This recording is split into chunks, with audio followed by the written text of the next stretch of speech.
আসসালামু আলাইকুম এভরিওয়ান। যারা প্রশ্ন খুঁজে পাচ্ছেন না, এই যে নাদিয়া পাঠশালা সাবস্ক্রাইব করে রাখবেন এবং বেল আইকনটি বাজিয়ে রাখবেন। এই তিনটা থেকে যে কোনো একটাই আসে প্রশ্ন পরীক্ষার সময়, এই তিনটা থেকে একটাই আসে। আর আপনারা এই দেখুন, এই যে প্রশ্ন চলে এসেছে অলরেডি। আপনাদের এখন আমি প্রশ্নটা দেখাচ্ছি, তাহলে শুরু করা যায়। এই যে অনেক কিছু দিয়েছে তারা, কিন্তু আমরা এগুলো দেখি না। অষ্টম শ্রেণী, এটা হলো অষ্টম শ্রেণী। এখন এটা সপ্তম শ্রেণীর আসল প্রশ্ন। এই যে আমি সপ্তম শ্রেণীটা আপনাদের কাছে দিয়ে দিচ্ছি। এই যে সপ্তম শ্রেণীটা নাদিয়া পাঠশালা সার্চ করে দেখবেন, পেয়ে যাবেন। লাইফ বয় লেমন ফ্রেশ দেয় দুর্গন্ধ সৃষ্টিকারী জীবাণুর বিরুদ্ধে সুরক্ষা আর তোমাকে রাখে ফ্রেশ 12 ঘন্টা পর্যন্ত। হাই ডিয়ার্স, এগুলো নাতিনাতনির পাঠশালার ব্যাকআপ চ্যানেল।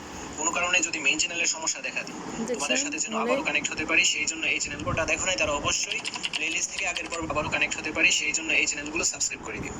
পরীক্ষার পরপরই এই চ্যানেলগুলোতে ভিডিও আপলোড হবে। হাই ভিউয়ার্স, এটি হচ্ছে পর্ব 2। পর্ব 2-এ আমরা এখন এই প্রশ্নগুলোর সমাধান দেব।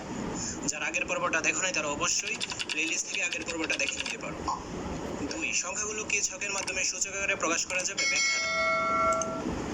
হ্যাঁ, সংখ্যাগুলো সূচক আকারে প্রকাশ করা যাবে। আমরা সঞ্চয়ের ছক থেকে পাই প্রথম, দ্বিতীয়, তৃতীয়, চতুর্থ এবং পঞ্চম মাসে ধারাবাহিক সঞ্চয় 3, 9, 27, 81, 243 টাকা। উপরের সঞ্চয়ের টাকাকে আমরা সূচক আকারের নিচের এইভাবে করতে পারবো। 3-এর উপর পাওয়ার হিসেবে 1, তারপর 2, 3, 4, 5 এবং এর উপর পাওয়ার হিসেবে n টাকা পর্যন্ত। তাই উপরের বর্ণনা থেকে বলা যায় সঞ্চয়ের ছক থেকে পাওয়া সংখ্যাসমূহ সূচকের মাধ্যমে প্রকাশ করা সম্ভব। তারপর 3, পঞ্চম মাসে তোমার সঞ্চয়ের পরিমাণ কত টাকা হবে? উপরোক্ত শর্ত মোতাবেক আমার সঞ্চয়ের টাকার পরিমাণ পঞ্চম মাসে হবে, তা ধারাবাহিকভাবে উপস্থাপন করা হলো। প্রথম মাসে হচ্ছে 3 টাকা, দ্বিতীয় মাসে 3-এর 2 গুণ, ঠিক আছে, 3 গুণ 3 9 টাকা। তৃতীয় আপনাদের আমি রিয়েলটা দেখাই, যেটা আমার কাছে এখনো আছে। দেখুন, এই যে হলো রিয়েলটা, এটা আপনারা প্রশ্নতে উত্তর পেয়ে যাবেন। এগুলো নাতিনাতনির পাঠশালার ব্যাকআপ। এটি হচ্ছে ষান্মাসিক আপনাদের উত্তরটা দেখাই। হলো প্রথম মাসে যত টাকা সঞ্চয় করবে, দ্বিতীয় মাসে ঠিক তত গুণ টাকা সঞ্চয় করতে হবে এবং পরবর্তী প্রত্যেক মাসে আগের মাসে সঞ্চয়ের সাথে প্রথম মাসের সঞ্চয়ের টাকা গুণ করে যত টাকা হয় সেই পরিমাণ টাকা সঞ্চয় করতে হবে। এক্ষেত্রে বিষয়টি এমন যে প্রতি মাসে যদি তুমি 3 টাকা সঞ্চয় করো, তাহলে পরের মাসে তার 3 গুণ, অর্থাৎ 3 গুণ 3 সমান 3 স্কোয়ার সমান 9 টাকা সঞ্চয় করতে হবে। তোমরা সহপাঠীদের সাথে আলোচনা করে তোমরা দুইজন প্রথম মাসে কত টাকা সঞ্চয় করবে তা ঠিক করে নাও। প্রথম মাসে একটি নির্দিষ্ট পরিমাণ টাকা সঞ্চয় করবে এবং ধারাবাহিকভাবে কয়েক মাস সঞ্চয়ের মাধ্যমে টাকা সংগ্রহ করে টেবিলটি তৈরি করবে। টেবিলের দৈর্ঘ্য কত ইঞ্চি হবে, উক্ত টেবিলটি বানানোর সম্ভাব্য খরচ হিসাব করে প্রথম মাসে কত টাকা সঞ্চয় করবে এবং টানা কত মাস সঞ্চয় করবে তা জুড়ে আলোচনার মাধ্যমে বিস্তারিত পরিকল্পনা করো। কিভাবে পরিকল্পনা করে কাজটি করবে তা উত্তরপত্রে ধাপে ধাপে বর্ণনা করো। এবার প্রত্যেকে নিজের খাতায় নিজের প্রশ্নের উত্তর লিখো। এখানে বলছে সঞ্চয়ের হিসাব ছক আকারে লিখো। আমরা এখন এই 1 নাম্বার অ্যানসারটা দেখব। পরবর্তী অ্যানসারগুলো পাওয়ার জন্য অবশ্যই চ্যানেলটি সাবস্ক্রাইব করে অল নোটিফিকেশন অন করে রাখতে হবে, যেন ভিডিও ছাড়া মাত্রই তোমাদের কাছে পৌঁছে যায়। চলো এখন আমরা এর অ্যানসারটা দেখে নিই। তো এখানে হবে দিন আর সঞ্চয়ের পরিমাণ। প্রথম দিনে 3 টাকা, দ্বিতীয় দিনে 9 টাকা, তৃতীয় দিনে 27 টাকা, চতুর্থ দিনে 81 টাকা, পঞ্চম দিনে 243 টাকা, ষষ্ঠ দিনে 729 টাকা, সপ্তম দিনে 2187 টাকা, অষ্টম দিনে হবে 6561 টাকা। এইভাবে নবম দিনে হবে 19683 টাকা, দশম দিনে 59043 টাকা, 11তম দিনে হবে 1,77,147 টাকা, 12তম দিনে হবে 5,31,441 টাকা। এভাবে টাকার পরিমাণ বৃদ্ধি পেতে থাকবে, ঠিক আছে। 13তম দিন, 14তম দিন, 15, 16, 17, 18, 19, 20, 21তম দিনে দেখো। তো এইভাবে মূলত টাকাটা বৃদ্ধি পাবে, ঠিক আছে। 28তম দিন, 29তম দিন এবং 30তম দিনে কত টাকা বৃদ্ধি পেতে পারে। তো পরবর্তী ভিডিওটা পাওয়ার জন্য অবশ্যই চ্যানেলটি সাবস্ক্রাইব করে অল নোটিফিকেশন অন করে রাখবেন। আপনারা এটা দেখলেন, এটা আপনারা স্ক্রিনশট দিয়ে রাখবেন এবং আপনাদের দেখাচ্ছি, এবং এটা আপনারা স্ক্রিনশট দিয়ে রাখবেন যাতে আপনারা পেয়ে যান। এখন আপনাদের দেখাই পরবর্তী ভিডিওগুলো। এই যে পরবর্তী ভিডিওটা হচ্ছে এই যে সপ্তমীটা, এটা পরবর্তী ভিডিও দেখাচ্ছি আপনাদের। পেয়ে যাবেন। হাই ডিয়ার্স, এগুলো নাতি নাতনির পাঠশালার ব্যাকআপ চ্যানেল। কোনো কারণে আপনাদের এটা টেনে দেখায়, কারণ প্রথম ভিডিওতে আপনারা দেখেছেন, এখনও দেখাবো। যদি মেইন চ্যানেলের সমস্যা দেখা দিই, তোমাদের সাথে যেন আবারও কানেক্ট হতে পারি, সেই জন্য এই চ্যানেলগুলো সাবস্ক্রাইব করে দিও। পরীক্ষার পরপরই এই চ্যানেল অন করে রাখতে হবে। ষান্মাসিক সামষ্টিক মূল্যে একটি পড়াটি প্রথম মাসে যত টাকা আলোচনা করে তোমরা দুইজন প্রথম মাসে কত টাকা সঞ্চয় করবে তা ঠিক করে নাও। প্রথম মাসে একটি নির্দিষ্ট পরিমাণ টাকা সঞ্চয় করবে এবং ধারাবাহিকভাবে কয়েক মাস।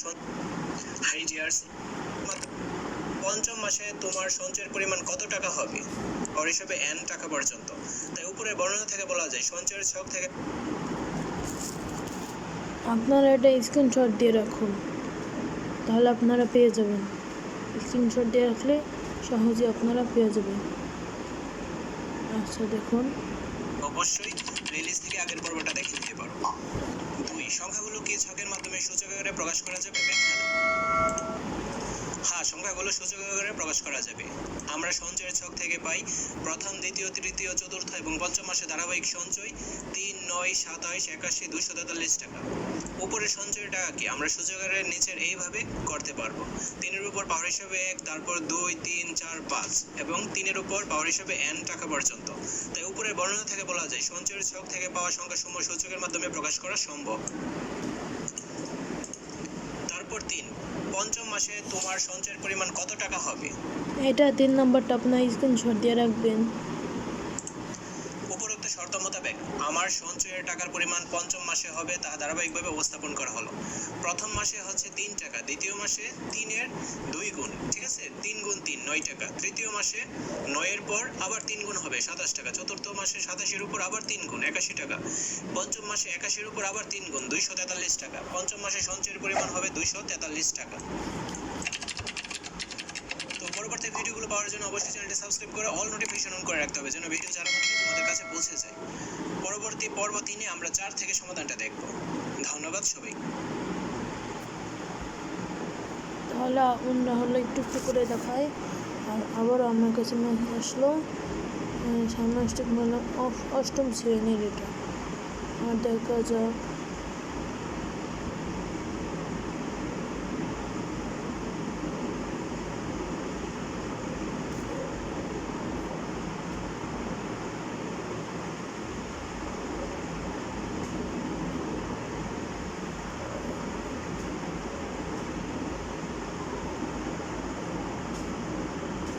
এটা ওজন দিয়েছে নাই, তাহলে এটা নাকি আপনি পাঠশালায় সপ্তম শ্রেণী দেখা যাবে। এটা শালার ব্যাকআপ চ্যানেল মাধ্যমে সূচক আকারে এটা 3, 9, 27 নিয়ে আমরা 4 থেকে সমাধানটা দেখব। ধন্যবাদ সবাই। দেখা যাক সেটা কি পাওয়া যায় কিনা। মনে হয় তো এসেছে।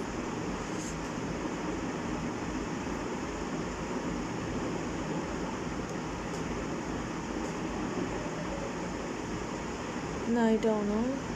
তাহলে আমরা এখনো পাচ্ছি না, তারা এখনো ছাড়েনি হয়তো, তাই জন্য আমরা এখনো পাচ্ছি না এটা। তাহলে ধন্যবাদ সবাইকে আমাদের সাথে থাকার জন্য। ভিডিও হচ্ছে যে দেখা যাক, দেখা যায় কিনা। ভিডিও হচ্ছেও নাই, তাহলে আমরা চলে যাচ্ছি। Bye bye.